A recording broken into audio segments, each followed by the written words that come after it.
Dwar l-iskandlu ta' Għawdex il-kap tal-Oppożizzjoni qed jażel li jikkummenta b'isqarrijiet iżolati u bil-miktub. Dan fl-istess ħin li jaħrab il-mistoqsijiet tal-ġurnalisti dwar is-suġġett. Wara nhar l-erba' fetaħ attakk fuq il-whistleblower u l-liġi li tagħtih il-protezzjoni, Busuttil għażel li ma jweġibx mistoqsijiet ta' One News.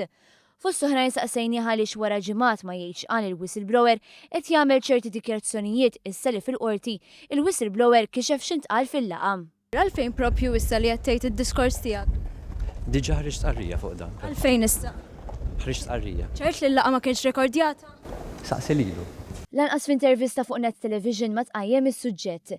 Dan anke il-programm ix-xandar l-għada lil whistleblower żvela li kien informa lil Busuttil bix-xogħol fil-privat u ftit sigħat wara anke l-attakk ta' Busuttil fuq l-istess whistleblower. Minflok Simon Busuttil uża l-ħin tiegħu fil-programm biex jattakka l-investiment tal-American University of Malta u biex jerġa' jsejjaħ il-każ tal-kolonni dgħajfa f'Mater Dei bħala tfigħ ta' tajn. Idaħħal idu u jitfattajn.